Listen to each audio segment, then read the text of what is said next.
Rickshaw ಚಾಲಕರು ಬಹಳ ಕಣ್ಣೀರಿನಲ್ಲಿ ಕೈ ತೊಳಿತಾ ಇದ್ದಾರೆ.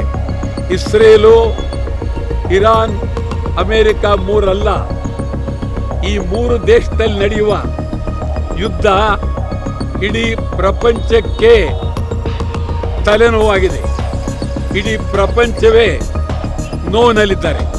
ಇಡೀ ಪ್ರಪಂಚದ ಆರ್ಥಿಕ ಪರಿಸ್ಥಿತಿ ಬಿದ್ದು ಹೋಗಿದೆ. ಸಿದ್ದರಾಮಯ್ಯನವರೇ, ಈ ರಾಜ್ಯದಲ್ಲಿ ಇವತ್ತು ಹೊಟ್ಟೆಗಾಗಿ ನೋವು ಪಡ್ತಾ ಇದ್ದಾರೆ, ಬಡಜನ ನೋವು ಪಡ್ತಾ ಇದ್ದಾರೆ. LPG ಹಾಹಾಕಾರ, ಗ್ಯಾಸ್ ಹಾಹಾಕಾರ, ಸಿಲಿಂಡರ್ನಿಂದ ಕರ್ನಾಟಕ ರಾಜ್ಯಾದ್ಯಂತ ಬಹುತೇಕ ಹೋಟ್ಲುಗಳು ಮುಚ್ಚಿದೆ. ಹೋಟೆಲ್ನೇ ನಂಬಿ ಊಟ ತಿಂಡಿ ಮಾಡ್ತಿದ್ದಂಥ ಸಾವಿರಾರು ಜನ ನೋವಿನಲ್ಲಿದ್ದಾರೆ. ಸೌದೆ ಊಟ, ಕೆಲವು ತಿಂಡಿ ಮಾತ್ರ ಬೇಯಿಸ್ಬೋದು. ವೆಜ್ಜು, ನಾನ್ ವೆಜ್ಜು, ಇದರಲ್ಲಿ ಗ್ಯಾಸ್ನಲ್ಲಿ ಬೇಯಿಸಿದ್ರೆ ಮಾತ್ರ ಉತ್ತಮವಾದಂಥ ರುಚಿ ಬರುತ್ತೆ ಅನ್ನೋದು ಇರ್ತಕ್ಕಂಥದ್ದು. ಅವರಿಗೆ ಗ್ಯಾಸ್ ಸಿಗ್ತಾ ಇಲ್ಲ,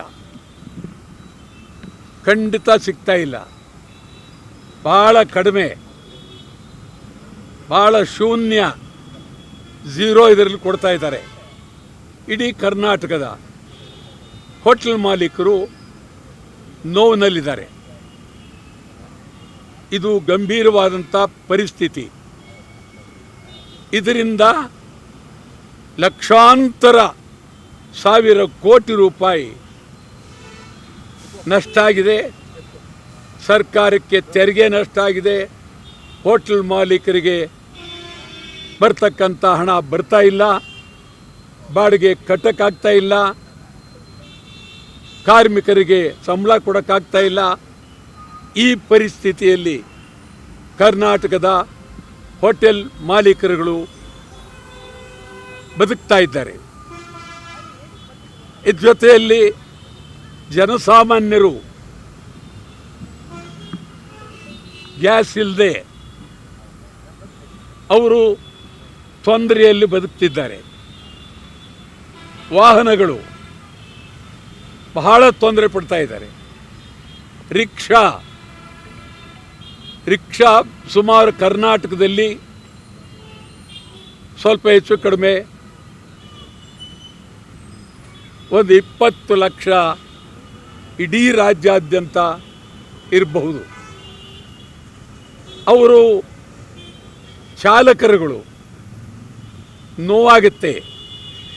ಭಾಳ ಬಡವರು, ನಿರ್ಗತಿಕರು ರಿಕ್ಷಾ ಓಡಿಸಿದ್ರೆ ಮಾತ್ರ ಅವರಿಗೆ ಹಣ ಸಿಗಬೇಕು. ಹಣ ಸಿಕ್ಕಿದರೆ ಊಟ, ಹಣ ಸಿಕ್ಕಿದರೆ ಹಾಲು ಮೊಸರು, ಹಣ ಸಿಕ್ಕಿದರೆ ಮಕ್ಕಳನ್ನು ಓದಿಸ್ತಕ್ಕಂಥದ್ದು. ರಿಕ್ಷಾ ಚಾಲಕರು ಬಹಳ ಕಣ್ಣೀರಿನಲ್ಲಿ ಕೈ ತೊಳಿತಾ ಇದ್ದಾರೆ. ಸ್ವಲ್ಪ ಹೆಚ್ಚು ಕಡಿಮೆ ಅಮೇರಿಕ, ಇಸ್ರೇಲ್, ಇರಾನ್ ಬೇಜವಾಬ್ದಾರಿಯಿಂದ, ಬುದ್ಧಿ ಇಲ್ಲದೆ, ಟ್ರಂಪ್ ದುರಹಂಕಾರದಿಂದ ಇಡೀ ದೇಶದಲ್ಲಿ ಬರೀ 3 ದೇಶ ಅಲ್ಲ, ಇಸ್ರೇಲು, ಇರಾನ್, ಅಮೇರಿಕ ಮೂರಲ್ಲ, ಈ 3 ದೇಶದಲ್ಲಿ ನಡೆಯುವ ಯುದ್ಧ ಇಡೀ ಪ್ರಪಂಚಕ್ಕೆ ತಲೆನೋವಾಗಿದೆ. ಇಡೀ ಪ್ರಪಂಚವೇ ನೋವಿನಲ್ಲಿದ್ದಾರೆ. ಇಡೀ ಪ್ರಪಂಚದ ಆರ್ಥಿಕ ಪರಿಸ್ಥಿತಿ ಬಿದ್ದು ಹೋಗಿದೆ. ಇದು ಟ್ರಂಪ್ ಹುಡುಗಾಟಕ್ಕೆ ಇದೆಲ್ಲ ನಡೆದಿದೆ. ಮತ್ತು ಕೋಟಿ ಕೋಟಿ ಆಸ್ತಿಗಳು ಇಸ್ರೇಲ್, ಇರಾನ್, ಅಮೇರಿಕಾ ನಷ್ಟ ಆಗಿದೆ. ಯುನೈಟೆಡ್ ನೇಷನ್ನವರು ಎಷ್ಟು ಹೇಳಿದ್ರು ಕೇಳ್ತಾ ಇಲ್ಲ. ಅಮೇರಿಕಾದವರು ದರ್ಪ ಪಾಳ್ಯಗಾರಿಕೆ ತೋರಿಸ್ತಾ ಇದ್ದಾರೆ. ಅಮೇರಿಕಾದವರು ನಡೆಸಿರ್ತಕ್ಕಂಥ ಈ ಒಂದು ದಾಳಿ ಇದು ದೇಶದ ಇತಿಹಾಸದಲ್ಲೇ ಕೆಟ್ಟ ದಾಳಿ. ಇಸ್ರೇಲ್ ಭಾಳ ಹಠವಾದಿ. ಇಸ್ರೇಲ್ ಅವ್ರದ್ದು ತೀರ ಅತಿಯಾಗಿದೆ.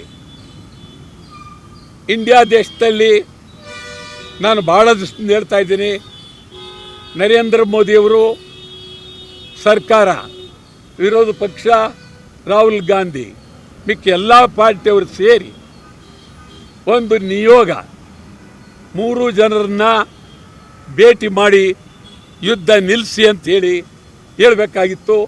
ಇವರು ಹೇಳಲಿಲ್ಲ. ಈಗ ಪಾಕಿಸ್ತಾನದಲ್ಲಿ ಹೊಂದಾಣಿಕೆ ಮಾಡಬೇಕು ಅಂಥೇಳಿ ಟ್ರಂಪ್ ತಂತ್ರಗಾರಿಕೆ ಮಾಡಿ ಹೊರಟರು. ಇದನ್ನು ಇರಾನ್ ಸಂಪೂರ್ಣವಾಗಿ ತಿರಸ್ಕಾರ ಮಾಡಿದ್ದಾರೆ. ನಾವು ತೀವ್ರವಾಗಿ ರಾಜ್ಯದ ಜನತೆಗಾಗಿ ಸಿಲಿಂಡರ್, ಗ್ಯಾಸ್, LPG ಇದಕ್ಕಾಗಿ ಕನ್ನಡ ಚಳವಳಿ ವಾಟಾಳ ಪಕ್ಷ ನಿರಂತರವಾಗಿ ಹೋರಾಟ ಮಾಡ್ತಾ ಇದ್ದೇವೆ. ಈಗ ಸ್ವಲ್ಪ ಹೆಚ್ಚು ಕಡಿಮೆ ಬುಧವಾರ ದಿವಸ ಬೆಂಗಳೂರಿನಲ್ಲಿ ರಾಷ್ಟ್ರೀಯ ಹೆದ್ದಾರಿ ಹೊಸಕೋಟೆ ಟೋಲ್ ಭಾರಿ ಭದ್ರವಾಗಿ ಬಂದ್ ಮಾಡ್ತೇವೆ. ನಿರಂತರವಾಗಿ ಹೋರಾಟವನ್ನು ಮಾಡ್ತೇವೆ. ಯುದ್ಧ ನಿಲ್ಲಬೇಕು, ಗ್ಯಾಸ್ ಬೇಕು, ಸಿಲಿಂಡರ್ ಬೇಕು, LPG ಬೇಕು. ಇದಕ್ಕಾಗಿ ಅಂತಿಮವಾಗಿ ಕರ್ನಾಟಕ ಬಂದ್ಗೂ ಕರೆ ಕೊಡ್ತೀವಿ. ಆ ಪರಿಸ್ಥಿತಿ ನಿರ್ಮಾಣ ಆಗಿದೆ. ಇದನ್ನು ಕರ್ನಾಟಕ ಸರ್ಕಾರ ತಮ್ಮದಲ್ಲ ಅಂಥೇಳಿ, ನೀವು ಕೇಂದ್ರ ಸರ್ಕಾರ ಅಂಥೇಳಿ ಕೈ ಕಟ್ಟಿ ಕೂತ್ಕೊಳ್ಳೋಕ್ಕಾಗೋದಿಲ್ಲ. ಸಿದ್ದರಾಮಯ್ಯನವರೇ ಈ ರಾಜ್ಯದಲ್ಲಿ ಇವತ್ತು ಹೊಟ್ಟೆಗಾಗಿ ನೋವು ಪಡ್ತಾ ಇದ್ದಾರೆ, ಬಡ ಜನ ನೋವು ಪಡ್ತಾ ಇದ್ದಾರೆ, ರಿಕ್ಷಾ ಚಾಲಕ ನೋವು ಪಡ್ತಾ ಇದ್ದಾರೆ. ಕರ್ನಾಟಕ ಸರ್ಕಾರ ರಿಕ್ಷಾ ಚಾಲಕರಿಗೆ ಕನಿಷ್ಠ 10,000 ರೂಪಾಯಿ ಒಂದು ಈ ಸಂದರ್ಭದಲ್ಲಿ ತೊಂದರೆಯಿರೋದ್ರಿಂದ ಅವರ ತೊಂದರೆಯನ್ನು ನಿವಾರಣೆ ಮಾಡೋದಕ್ಕೆ ಇಡೀ ರಾಜ್ಯದ ಎಲ್ಲ ರಿಕ್ಷಾ ಚಾಲಕರುಗಳಿಗೆ 10,000 ರೂಪಾಯಿ ತಕ್ಷಣ ಅವರ ಕುಡಿಯೋ ನೀರಿಗಾಗಿ, ಊಟಕ್ಕಾಗಿ 10,000 ರೂಪಾಯಿ ರಿಕ್ಷಾ ಚಾಲಕರುಗಳಿಗೆ ಕೊಡಬೇಕು. ನಾನು ರಿಕ್ಷಾ ಚಾಲಕರ ಪರವಾಗಿ ಭದ್ರವಾಗಿ ನಿಂತಿದ್ದೇನೆ. ರಿಕ್ಷಾ ಚಾಲಕರನ್ನು ಇನ್ನು 1 ವಾರದಲ್ಲಿ ಇಡೀ ರಾಜ್ಯಾದ್ಯಂತ ರಿಕ್ಷಾ ಬಂದ್ ಮಾಡ್ತೀವಿ. ಎಲ್ಲ ಕಡೆ ರಿಕ್ಷಾ ಬಂದ್, ಚಾಲಕರಿಗೆ 10,000 ಕೊಡಬೇಕು ಅಂತೇಳಿ ತೀವ್ರವಾಗಿ ಈ ಒಂದು ಮಾಡ್ತೀವಿ. ಇವತ್ತು ರಿಕ್ಷಾ ಪ್ರಯಾಣಿಕರನ್ನ ತಮ್ಮ ರಿಕ್ಷಾದಲ್ಲಿ ಕರೆದುಕೊಂಡು ಹೋಗ್ತಾ ಇದ್ರು. ಆದರೆ LPG ಇಲ್ಲದೆ ಇರೋದ್ರಿಂದ ರಿಕ್ಷಾದಲ್ಲಿ ಪ್ರಯಾಣಿಕರು ಹೋಗಂಗಿಲ್ಲ. ಆದ್ದರಿಂದ ರಿಕ್ಷಾವನ್ನು ಜಟ್ಗಾ ಗಾಡಿ ರಿಕ್ಷಾ ಪ್ರಯಾಣಿಕರನ್ನು ಕರೆದುಕೊಂಡು ಹೋಗ್ತಿದ್ದಂಥ ರಿಕ್ಷಾನ ನಾವು ಕನ್ನಡ ಚಳವಳಿ ವಾಟಾಳ ಪಕ್ಷ ವಿನೂತನವಾಗಿ ಜಟ್ಗಾ ಗಾಡಿ ಮೂಲಕ ರಿಕ್ಷಾ ಎಳೆಯುವ ವಿನೂತನ ಚಳವಳಿಯನ್ನು ಈಗ ನಾವು ಆರಂಭ ಮಾಡ್ತೇವೆ. ಸರಿ, ಪ್ರಹ್ಲಾದ್ ಜೋಶಿ ಅವರು ಆಟೋ ಚಾಲಕರು LPG ಗ್ಯಾಸ್ ಕೇಳಿದ್ರೆ ಪೆಟ್ರೋಲ್ ಹಾಕೊಂಡು ಓಡಿಸಿ ಅಂತ ಹೇಳ್ತಾರೆ ಪ್ರಹ್ಲಾದ್ ಜೋಶಿ. ತಪ್ಪದು. ಈಗ ಆಟೋ ರಿಕ್ಷಾದವ್ರಿಗೆ ಇವ್ರ ಇಚ್ಛೆ ಬಂದ ಮಾತಾಡೋಕ್ಕಾಗಲ್ಲ. ಪೆಟ್ರೋಲ್ ಹಾಕೊಂಡು ಓಡಿಸಿದ್ರೆ ಅದು 2 ದಿವಸದಲ್ಲಿ ಆಟೋ ಅಂಗಡಿ ಕಳಿಸ್ಬೇಕಾಗುತ್ತೆ. ಅದಲ್ಲ, LPG ಕೊಡಲೇಬೇಕು. ಒಳ್ಳೇದಲ್ಲ ಇದು. ಆಹಾರ ಮಂತ್ರಿ ಬರೀ ಬುರುಡೆ ಮಾತಾಡೋದು ಬೇಡ. ಕೂಡಲೇ ರಿಕ್ಷಾ ಚಾಲಕರಿಗೆ, ನಾನಂತೂ ರಿಕ್ಷಾ ಚಾಲಕರ ಪರವಾಗಿ ಇಡೀ ರಾಜ್ಯಾದ್ಯಂತ ತೀವ್ರ ಹೋರಾಟ ಮಾಡ್ತೇವೆ. ರಿಕ್ಷಾ ಚಾಲಕರು ಬಂದ್ಗೆ ತಯಾರಾಗಿರಬೇಕು. ಬಂದ್ ಕರೆ ಕೊಡ್ತೀವಿ.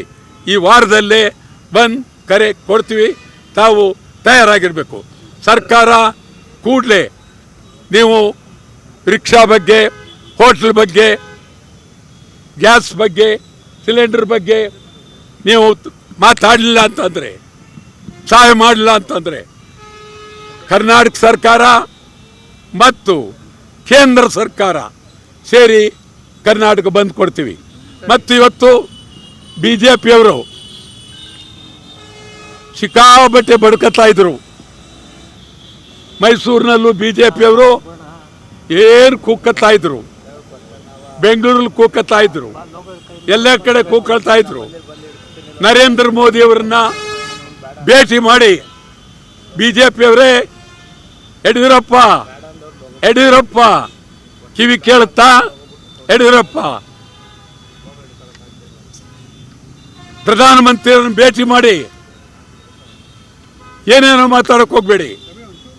ಪ್ರಧಾನಮಂತ್ರಿಯವರನ್ನ ಭೇಟಿ ಮಾಡಿ ನೀವು LPG ಗ್ಯಾಸ್ ಸಿಲಿಂಡರ್ ಕೊಡಬೇಕು ಅಂತ ಹೇಳಿ BJPಯವರು ಒತ್ತಾಯ ಮಾಡಿ, ಇಲ್ಲ ಪಾರ್ಲಿಮೆಂಟ್ ಸದಸ್ಯರು BJPಯವರು ಆಗ್ಬೋದು, ಕಾಂಗ್ರೆಸ್ನವರು ಆಗ್ಬೋದು, ಎಲ್ಲ ಪಾರ್ಲಿಮೆಂಟ್ ಸದಸ್ಯರು ನಿಮಗೆ ಗೌರವ ಇದ್ದರೆ, ಮನಮರ್ಯಾದೆ ಇದ್ದರೆ ಕೂಡಲೇ ರಾಜೀನಾಮೆ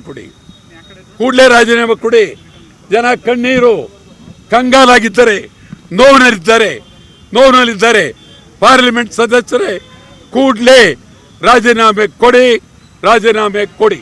ಈಗ ರಾಜ್ಯದಲ್ಲೂ ಕೆಲ ಹಿರಿಯ ಶಾಸಕರು ಸಚಿವ ಸ್ಥಾನಕ್ಕಾಗಿ ದೆಹಲಿ ಟೂರ್ ಹೋಗ್ತಾ ಇದ್ರೆ, ಜನರ ಸಮಸ್ಯೆಗಿನ್ನ ಇವ್ರಿಗೆ ಯಾವುದು ರಾಜ್ಯದ ಕೆಲ ಹಿರಿಯ ಶಾಸಕರುಗಳು ದೆಹಲಿಗೆ ಹೋಗ್ತಾ ಇದ್ರೆ ಸಚಿವ ಸ್ಥಾನಕ್ಕಾಗಿ, ಇವ್ರಿಗೆ ಜನರ ಸಮಸ್ಯೆಗಿನ್ನ ಸಚಿವ ಸ್ಥಾನನೇ ಮುಖ್ಯ ಆಗೋಯ್ತಂತ. ಖಂಡಿತ ಗೊತ್ತಿಲ್ಲ. ಇವತ್ತು ಅವರೆಲ್ಲ ಹೋಗಿ ಒಂದು 20 ಜನ ಶಾಸಕರು ಮಂತ್ರಿ ಆಗಬೇಕಾಗಿದೆ. ಅವರಿಗೆ ಇದು ಯಾವುದು ನೋವು ಬೇಕಾಗಿಲ್ಲ, ಮಂತ್ರಿ ಆಗಬೇಕಾಗಿದೆ. ಅದಕ್ಕೆ ಹೋಗ್ತಾ ಇದ್ದಾರೆ.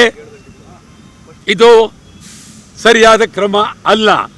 ಅವರಿಗೆ ರಿಕ್ಷಾದವ್ರ ಬಗ್ಗೆ, ಹೋಟ್ಲ್ ಬಗ್ಗೆ, ಕರ್ನಾಟಕದ ಸಾಮಾನ್ಯ ಜನರ ಬಗ್ಗೆ ಯಾವ ನೋವು ಇಲ್ಲ. ಆದ್ದರಿಂದ ಸಿದ್ದರಾಮಯ್ಯನವರೇ, ನಿಮಗೆ ಕಿವಿ ಕೇಳುತ್ತಾ ಇಲ್ಲೋ ಗೊತ್ತಿಲ್ಲ. ಸಿದ್ದರಾಮಯ್ಯನವರೇ, ರಿಕ್ಷಾ ಚಾಲಕರು ನೋಡಿ, ಸಿದ್ದರಾಮಯ್ಯನವರೇ ಹೋಟ್ಲ್ಗಳು ನೋಡಿ, ನರೇಂದ್ರ ಮೋದಿಯವರೇ ಹೋಟ್ಲು ಮಾಲೀಕರಿಗೆ ಸಹಾಯ ಮಾಡಿ, ನರೇಂದ್ರ ಮೋದಿಯವರೇ ಕರ್ನಾಟಕಕ್ಕೆ ಸಹಾಯ ಮಾಡಿ. ನರೇಂದ್ರ ಮೋದಿಯವರೇ ಬರೀ ಚುನಾವಣೆಯಲ್ಲಿ ಟ್ರಿಕ್ ಮಾಡಿ ಗೆಲ್ಲೋದು ಹೆಂಗೆ, ಮಾಡೋದು ಹೆಂಗೆ ಅದು ಬಿಟ್ಬಿಡಿ. ಈಗ ಜನರ ನೋವನ್ನು ನೋಡ್ಬೇಕು. ನರೇಂದ್ರ ಮೋದಿಯವರೇ, ಪಾಟಾಳ್ ಪಕ್ಷ ನಿಮಗೆ ಕೂಗ್ತೀವಿ.